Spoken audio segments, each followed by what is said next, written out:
There he is, the beautiful man. I stopped over here to make him walk over here, just so I could have this shot, and just so I could look at him in his beautiful eyes. There he is. Who are we talking to? Yeah, let's go! Wow! But I'm gonna make probably Zach film it. Yeah, it's better. Because then we both get to be in the frame. Where are we going, Christopher? I've captured Zach this morning. Literally. I said, wait outside your house. We're going for a drive. I got a message saying, hey, do you want to go to the opening of an office building? Yeah. So we're going.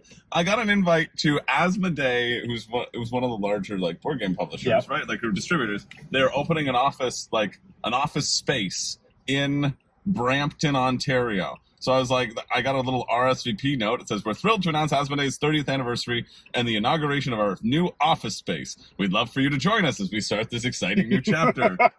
And then they said, come celebrate with us as we unveil our new workspace, enjoy some refreshments, and mark this special milestone together. Your presence will make the occasion even more memorable. That's the invite. I was like, this is a weird invite.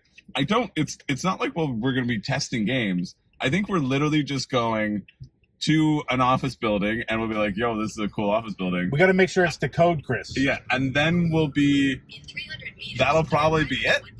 I don't have high expectations for this, so that's why I made Zach come with me, so that at least we can hang out and have fun. I'm excited. I'm excited too. I don't know what this is. Me neither. I have a strong feeling it's just going to be like us and a bunch of weird corporate people. Really, I agree. I 100% agree, and we're going to be like, okay, what's this office building about? But I was like, this is interesting to me, and maybe it might be interesting to you to see how an office building looks. I don't know. If we get the opportunity to ask questions media, Chris, what is our? Do we have an angle? Do we have? We've got 2 hours to figure it out. All right. We'll be like, what is it exactly that you do here? Might be my first question. Well, we'll think about that and come back to you. Yeah. All right, Zachary's tying up his shoes. I'm tying up my shoes. We are here. So we've made it. How are you feeling, Zach? Well, how are you feeling? I'm weirdly nervous. I don't know what to expect or why we're here. I'm also very weirdly nervous. I don't also know why we're here. This is kind of the reason why I'm filming, because then I'm like, well, at least maybe there's a purpose of us being here. And we came to this lovely business park, and we were like, okay, well, we're just going to show up. There's going to be some sandwiches or something. I don't know. I think maybe we said that in the video or not. We expect to just be a room with one person and a single triangle sandwich. We now know there's a yellow tent, so that's more than our greatest expectation. Look at this. They really rolled out the welcome carpet for us. Look at that tent. Honestly, that tent has eased my concerns that this is a real event and they are expecting people. Right. By 50%. Yeah. Or what time? Are we early? Are we on time? We're on time. It starts at 12. We managed to get here at 11:55. Okay, so we're like 3 minutes. Yeah, we're eager beavers. Yeah. So we're not going to go until 12. I think that's obviously not. We got to be cool. Yeah, 12:01. Just a little late. Yeah, just a little late. We were going to be here at 12:20, and then Google took us another way, and I don't know if that made me more or less nervous. I was like, okay, maybe we could show up late, fashionably late. That's fine. I think showing up late would be worse. So much worse. Yeah, because you're just like, just wander in the middle of their little.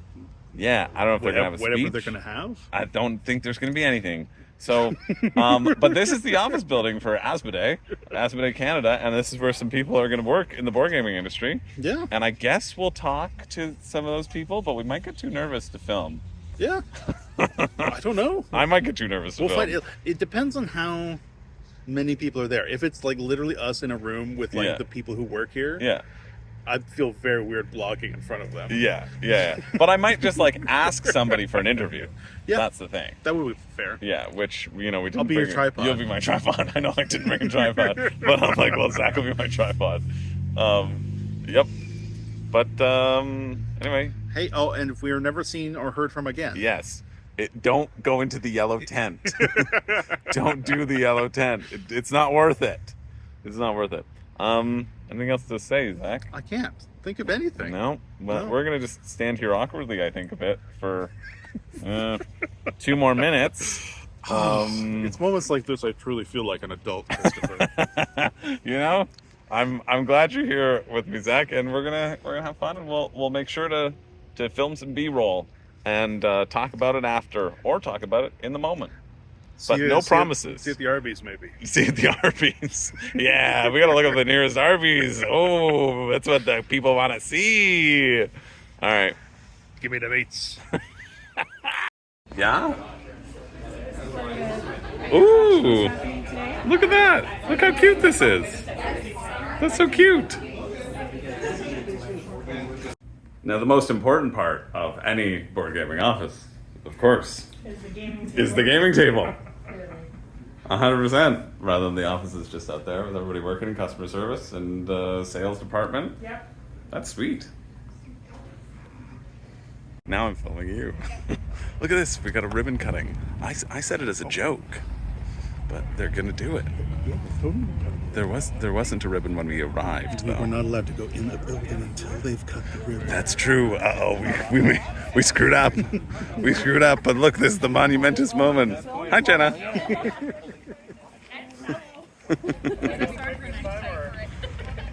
Look at that. Look how cute. But Zach, you went in the building beforehand, though. I did. I broke the rules. Now is that the mayor? No. It's the mayor is here, right? Ready? Yeah. Who's cutting the ribbon? Here we go. 3, 2, 1. Head of the office. Nice. The mayor. Sick. Thank you, everybody. Done this before. All right. I'm just going to say a few words. Ooh, great. Literally not as much as written on this page. I'm going to film these few words. The first thing I want to say is thank you to everyone who organized this. Oh, and sorry. made this Oh, let's do it. office Thanks. actual.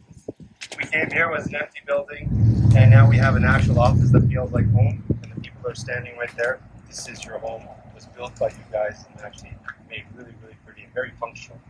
We're also very proud to have an office here in Brantford. When we changed our distribution model and moved distribution to Vaudreuil, where we've invested almost $2 million in our new facility, it was important for us to have this office. Someone asked me just a few minutes ago, why'd you guys have an office here? It's for the talented people that work here. We can't lose you guys. It's because of you guys that we're enjoying some success as much as we are. Thank you very much. And for the people that have actually noticed some of the rebranding, this is our 30th anniversary rebranding. We're finally going to be customer facing. For the first time in our history, Asmodee won't be a holding, but an actual brand. So it made a lot of sense to be in an office where we're here in front of everyone and build something now that's going to go forward for the next 30 years. After 30 years of business, for us, it's only been about 9 years in Canada. But we're very proud of where we've been. So thank you again very much. Thanks for being there. Woo!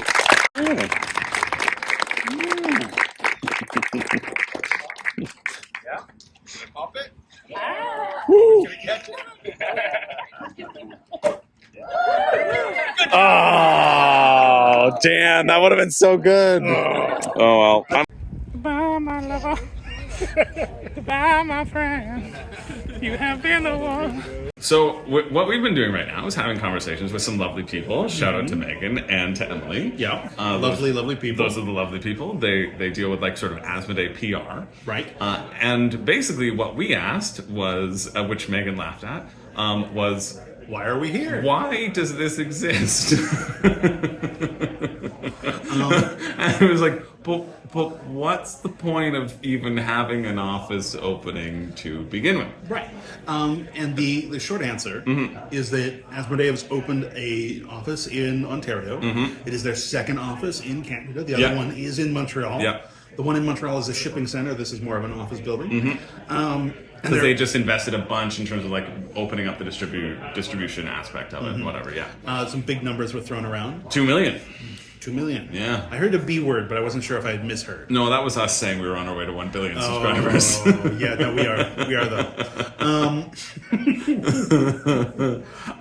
And this grand opening is sort of an opening of Asmodee to the public facing side of business. So they have a brand new logo. Yeah. They're trying to reach out more to customers. They're trying to be more of a a sort of a middle person between retailers Yeah. and the board games that they publish. Yeah, yeah. They were saying too that they want to be like now a brand, right?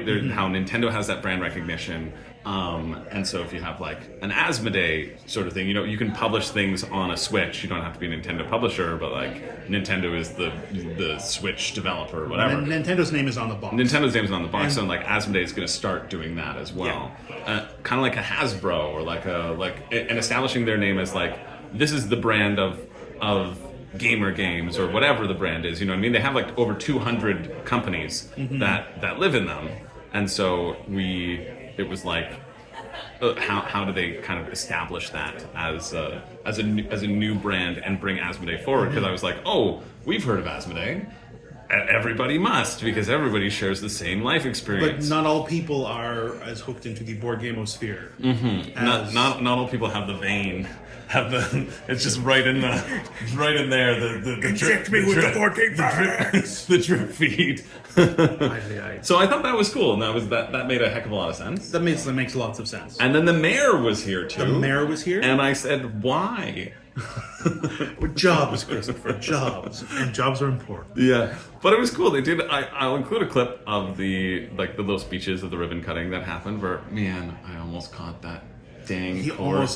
They shot a champagne bottle right in his face, and he almost got it. It was right for my hand too, and it just went in my hand and it bounced off. I was too nervous. Damn. It would have been so good. It's because I was filming. It's because I was focused on filming. If I had my hands free, if you were filming, I can't believe you even saw it coming. I looked up to see it, and it was just whiteness. Yeah. Anyway. But yeah, so it's like the mayor even was like, "Oh, we want to be able to support you here." Like they're realizing that it is bringing a major brand, and really Asmodee is a major brand in the board gaming industry. Like bringing another office to an actual office building and like an actual space, and like investing in Brampton, Ontario, which is outside of Toronto. Yeah, and there's talk about how popular board gaming is in Canada and how they want to take advantage of that and maybe expand more in the future. Yeah. Yeah. What other stuff? We're talking about how there's like you can go to like an online retailer in the States for Asmodee, but that doesn't exist in Canada yet. Yeah. And that is a future hope. Maybe. But like I'd that's say, not what today is. No, about. no. I'd say that was a very small possibility, Yeah. and even mentioning it is probably. I'm sorry. No. You don't I'm have just to, trying to scratch no, my No, brain. you don't have to apologize. I'm just trying I'm to gonna leave. I'm not a journalist. No, Zach. Oh, these rolling chairs do make for good exits, though. Yeah, they're great. Yeah. Now you just Now exited it's me again. I know, but it is really cool to see like all the titles on the walls as well. Yeah. I just didn't want to I wanted to set expectations. Is why I was absolutely. qualifying that statement, not to shame you on camera. I'll do that Later, on camera. No, I'll do it on camera. It doesn't matter. Yeah, I'm very glad that you're here, Zach, because this would be very awkward if it was just me. I'm glad to be your shield. Yeah. But yeah, it's cool. It's a cool concept, and it like also as somebody who works remote from home, both for WSBG and for like the room and board, or we'll go to a theater for a gig, right? It was sort of always transient. Seeing like an office building pop up, and like the reason it being in Brampton is because like, well, it's investing in this like smaller town, right? Yeah. You know what I mean? It's not Toronto. It's like outside Toronto. It's close enough to Toronto that like we were able to drive down. But I think that's also cool in terms of like investing in a space where people can do their work and manage the operations and really push forward that concept of like customer facing thing. Because we were on the way down, we were like, oh, Asmodee is doing a new customer facing brand. What the heck does that mean? But it makes a lot more sense because Yeah. they've never been that for their customers Yeah. or for their companies that they're associated with. Yeah.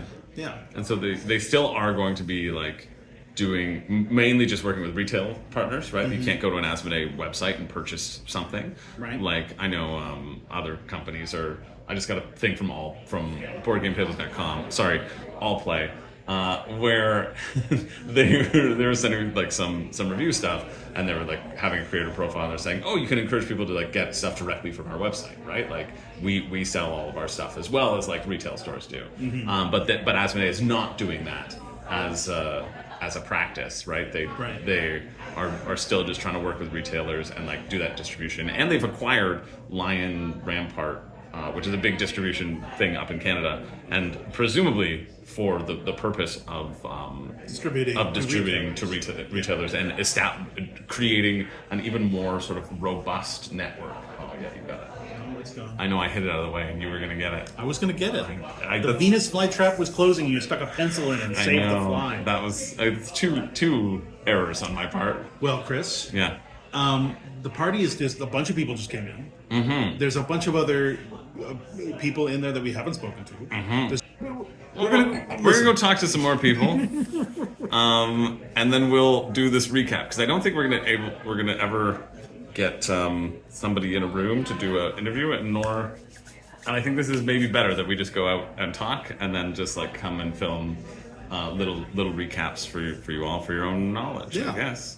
And then maybe next time we do this, some Chris, we should make sure that the cool art is behind us and not in front of us. This is cool art, but you know, look, Zombicide is just chilling in that. Maybe we should just take the White Death, and that's got to be our party favorite, right? Oh no, absolutely not. Yeah. All right, let's get it, Zach. I think neither of us will drink this by the end of. I've pretended a couple times. I've had a couple sips. I think I'm going to just sip it over and over. It's a good. It's a good prop. All right, let's see.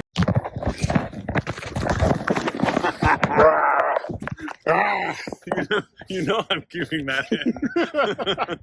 All right. We got it. It's the West Wing here. It's the West Wing.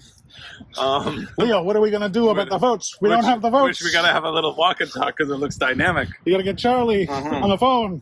Who's Honestly, who's that Canadian late show guy who used to walk past all the graffiti? Rick Mercer. A A Rick Mercer rant. A Rick Mercer rant. Well, it's not a rant. Rant away, Chris. So we've now spoken to someone from accounting.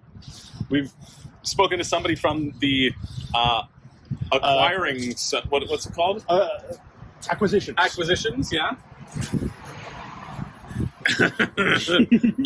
And let's get a little farther away so we're not dodging pine cones. There's a patio here. There's a patio.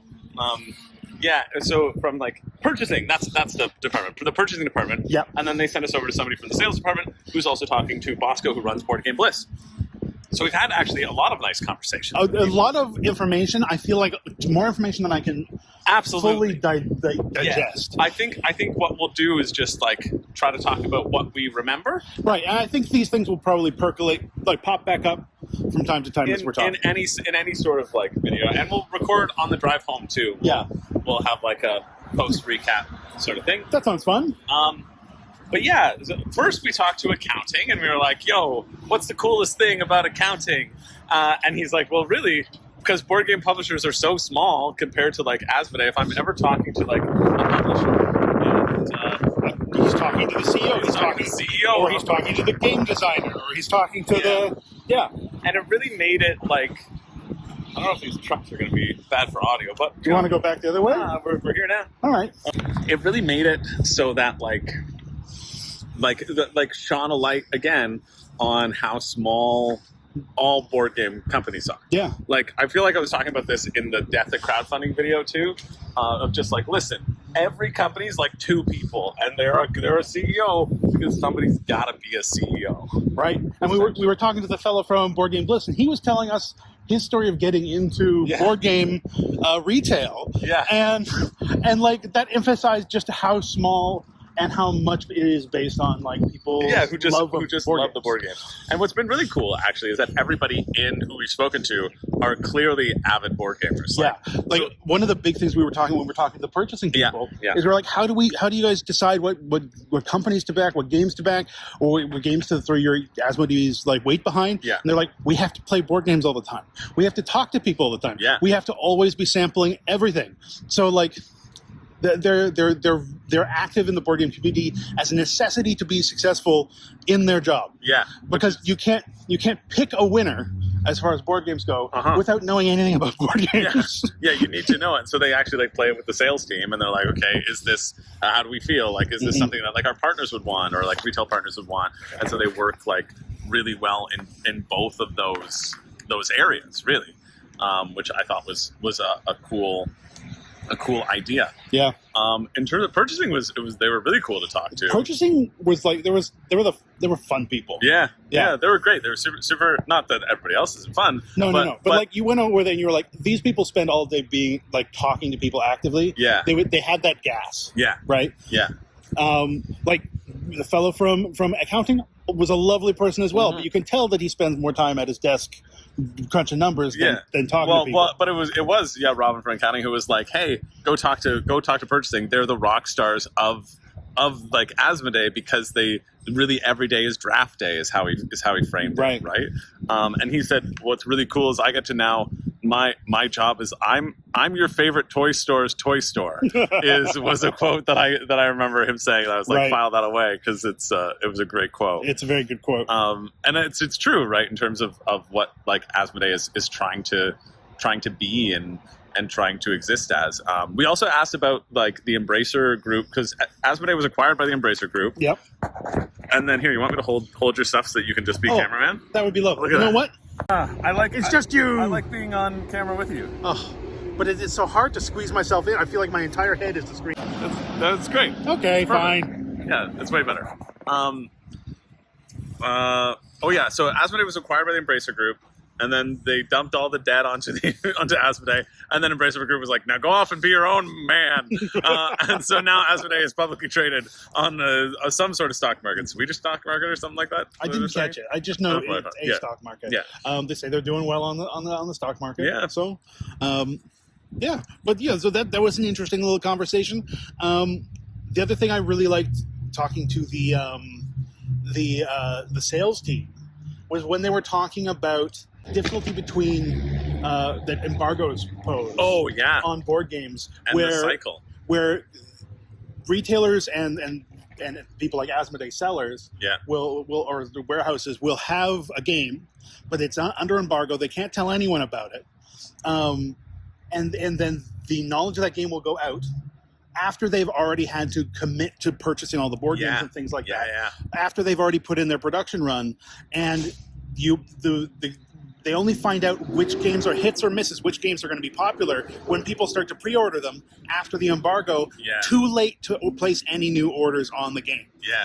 The fellow from Board Game Bliss was talking about how he'll get pre-orders for a game, and by the time the game has arrived or people have begun to place those pre-orders, a new game has hit the market, and that is where the hype is, and he's sort of missed his moment because there's only so much stock that they can order. And there's so much in that like FOMO, cult of the new idea, and what carries across and what doesn't is always something that they're trying to anticipate, right? Like as part of their job as like trying to anticipate that. That sounds like a part of the job I never would have thought about, but sounds so interesting and fun. Yeah, in terms of that.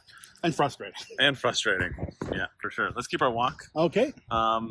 What else is there, Zach? Like there was a lot more, too. There was a lot more. There was some talk about how, because there are so many new board games always entering the market, how it can be very hard for customers to find out what to discover those new games. And so older games... Oh, I just dropped my sunglasses. So like older, reliable games that everybody knows, things like Catan and stuff, tends to like sell well instead of the new games. And there's like a struggle to try to figure out which games are going to sort of break through that screen. What else I like too in terms of the same decisions kind of applied for the purchasing department as they do with content creation of like. What is the gimmick, you know? What makes your game special is what they said, is if you're looking to be acquired, it's like, why should people buy this game when you have 200 games, you know? Like what does set this game apart from other things? And I thought that's very interesting. Obviously it makes sense as like a publisher department, you know, all publishers are kind of looking for that.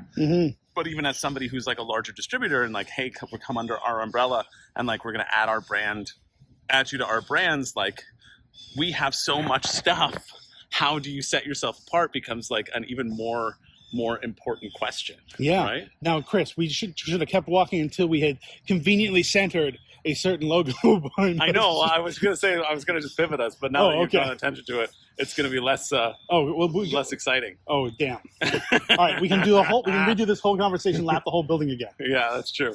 But yeah, it's cool. Like it's really cool learning about the company. I'm glad that we're here, and I'm glad that Zach is here. I was saying to Zach, and because we're just going up to people and saying like, okay, you seem interesting. Yeah, tell us about your job. Your worst social nightmare. You're in a room of professionals. Yeah, none of them know who you are. Yeah, you have no reason to talk to them. Yeah, but then they're like, when I learned that when I give a game 10 out of 10, that's going to set a chain of events. That's going to cause. It's going to cause a ton of headache. The fellow from Board Game Bliss to go back to his dad. And apologize. Yeah. So yeah, that seems like a good info dump for right now. I think so. Are you going to represent Asmodee? I'm going to represent Asmodee. Dude, give me the shoulder bag toss. Oh baby, work it. We're leaving, Chris. We're leaving, Zach. We're driving away from Asmodee. In fact, you know what? We really should have stolen all of their games while we were there. That was a missed opportunity. They were just sitting out there. Well, that's why they gave us these bags after we left, right? That's true. Otherwise, we would have been sneaking putting board games into our bags. Yeah, they're like, why are our displays of all our products just gone? It's like, well, they're room and board now. I think we basically did our little loop-de-loop, and then we went in and we were like, I think we've talked to almost everybody here. Well, not everybody. There's probably like, how many people do you think were there? 20? When we went back in, there was maybe 20, and we had already talked to 10, about half of them, a little over half of them. Yeah. And I think we also did a pretty good job. Whenever we talked to someone, we asked like, who in the room should we talk to next? Yeah, and they pointed us to the next. Yeah, until that chain ended. So obviously, anyone who was left over wasn't interesting enough. Yeah, that's true. Sorry, Asmodee. Their own coworkers didn't see them as interesting enough to send us to them. No, yeah, that was cool. Yeah, so we talked to PR, we talked to marketing, we talked to purchasing, we talked to sales. Some distribution was in there, and we talked to accounting as well. Yeah, get yourself in frame too. The people want to see you, integral part of Room and Board. Mm-hmm. You know what I loved? I loved going around and being like, yes, this is our beautiful channel together, Zach, because you're an integral part of Room and Board, and I love that you're here with me. I quite like that a lot as well. Yeah.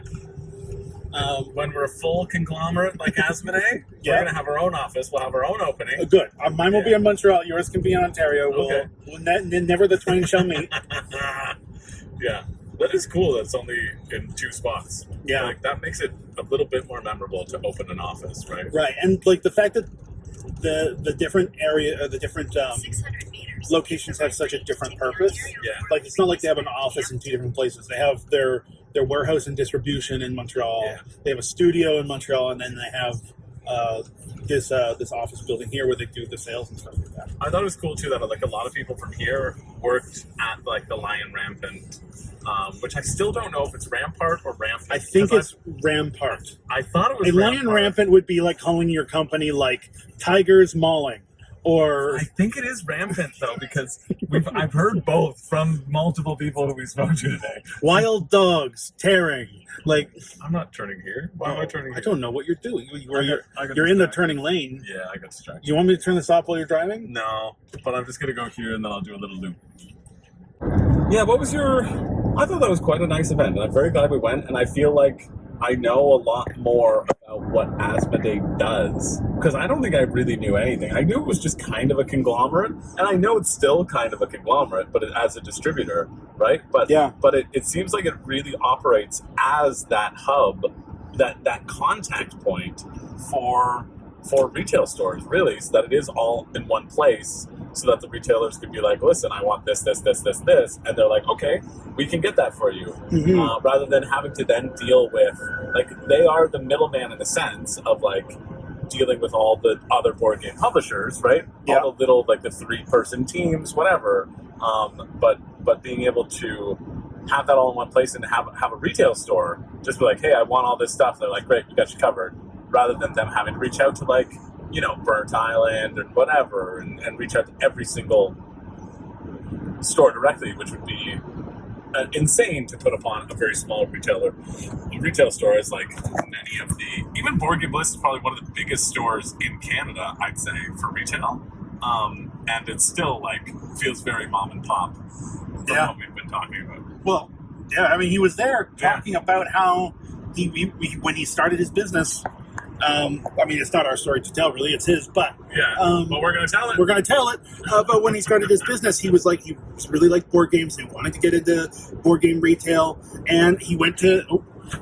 And his dad put him through school for business, and he went to like IT or something. He was at IBM. IBM. He was at IBM, and he went to his dad, and he said, "This is how much money I can make in board game retail." And then he went to his wife, and he said, "This much money I can get in board game retail." He went and asked all the people in his family if it was okay that he's changed jobs or changed businesses. And it was also very funny. He said that he was basing it all on pre-orders that he had acquired, but he hadn't calculated the costs. So it was he was just looking at the profits and not the costs. Yeah. So he was like, "Look, I'm making so much. I'm going to make all this money," and he only made like half of that or a quarter of that. Yeah, because he had to buy the product. Because he had to buy the product to get it. Who pre-ordered it? Which I thought was very funny. Very good story. Yeah. What was your highlight of the day?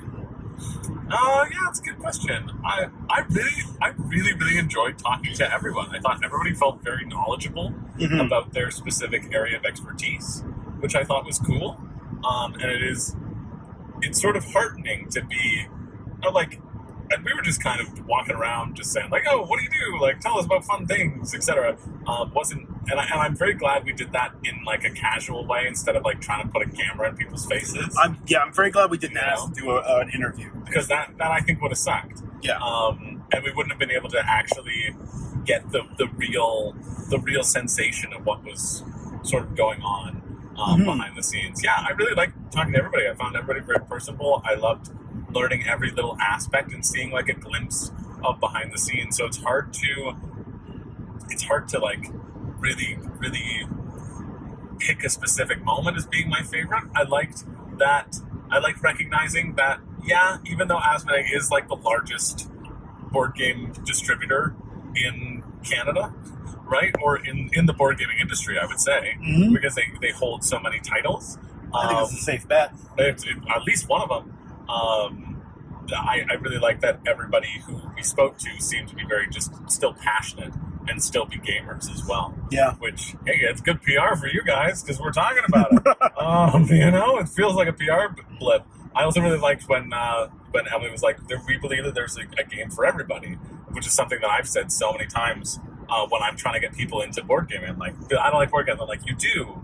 You just don't know it yet. Like, you've just played the wrong ones for you." And so it's cool seeing something with like such a wide breadth of experience and a breadth of catalog also have the same like values and beliefs, and makes me excited about board gaming even moving forward. And I think that goes like right up the chain too. Like the Stefan, who actually like I think he runs Asmodee or owns Asmodee. He does some stuff with World Series of Board Gaming. So I've like met him and interacted with him as well. I wanted to ask them how like if the BGA acquisitions, because Asmodee now also owns BGA, Board Game Arena, online, and so I wondered if like part of that pre-hype cycle would have factored into like, can you put it on Board Game Arena before you print, right? Like a lot of Kickstarters are doing that. And so I was interested in that as a question. I feel like that's the only question I didn't get answered. But yeah, I really liked I liked talking to everybody. I think maybe my favorite moment might have been talking to Megan at the beginning and asking the question, what is the point? And having her laugh and be like, well, this is the point. I was like, oh, it makes sense. So like that might actually have been my favorite moment, just as a funny moment. But what about you, Zach? My favorite moment was we were talking to purchasing, and we ended up talking about sort of the tariff situation and stuff like that. Yeah. And they were talking about how like A, that it like frustrated their business so much, and B, the ways they worked around it. And I thought that was really interesting. That because Asmodee is a company in France, they were able to get a lot of products shipped to France and then from France to Canada instead of to America. how a lot of their business started to focus a lot more on new games because existing games were already in warehouses, already in stock in places like America or what have you, and would have been subject to the tariffs. And if they wanted to try to negotiate them, it meant shipping in new games, right? Which I thought was very interesting. Yeah, from a pivot perspective. From a pivot perspective. Yeah. And specifically because we were talking to Asmodee Canada today, and not an Asmodee like America, how they talked about how that sort of fit into with their new partnership or new merging with Lion and Rampart / Rampant. Yeah. Lions on the Loose. Yeah, they acquired them in 2019, and then they merged just in April. Right. So I was like, what's the difference between acquiring and merging? And they're like, well, acquiring, like they just would sort of use them as their warehouse and distribution, and now like actually merging is really merging the operations and like making it all unified, and that's why you had some crossover of staff, really. Right, like the sales team we were talking to today, or not sales, purchasing team, was two of the three of them were from Lion and Rampart. Yeah. Right, so they were presumably mostly with the shipping company. Yeah. And are now, they're doing the looking for new games for Asmodee itself. Yeah. I thought that whole conversation was really, really interesting to hear them break it down like that. It was very interesting. And I really like too. Kim was saying like, oh yeah, we just signed Escape the Page Games, which is like a Canadian escape room. I might be getting the name wrong. But a Canadian, this exit game in a box, but a Canadian company. And she was like, yeah, it was really cool that's one of my favorite new acquisitions because they're Canada. They're Canadian as well. And like trying to be able to support Canadian companies is this like Canada branch of them. It's not always going to be that emphasis. I'm sure more emphasis is placed on that mainly because of the tariffs and not because of any other like nationalism, really. But I also think like that's cool that like it ends up being a factor, and you see these things and the ripple effect come into play. Yeah. And there was some discussion. The fellow from Board Game Bliss was suggesting that Asmodee get into all streams. They need to get into Their own factory. They need to get their own factory. Get their own freight. Get their own freight. Get their own retail. Get their own celebrities to promote the whole thing. Oh, yeah. It was very ambitious business plan being laid out by the Board Game Bliss fella. It's always funny where he's like, oh, it's great. Like Will Wheaton and Tabletop just had like a lot of hype, so you just need to have that. And then just like release it before you do the print run. The fella in sales just looking over like, I'm not Will Wheaton, and Will Wheaton's expensive. Yeah. And also Will Wheaton sucks. Yeah. And like, I'm like, yeah. I'm like, I don't think you understand how much work goes into producing videos, but that's okay because that's also like, I don't understand how much work goes into running a store and like operating a distribution center. So yeah. But now we kind of do. Right.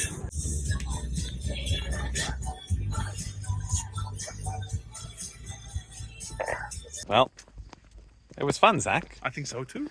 Yeah, that's pretty much it. We don't really have an ending to this video, so not really. That's it. I wonder if we packed enough information into our blog. I guess you'll have to let us know. Was this interesting or a waste of time? Who knows? Anyway, I guess we'll have to use the shot from your camera for the ending then, huh? Yeah, when you hit me with the stupid cork. Let's go to that now.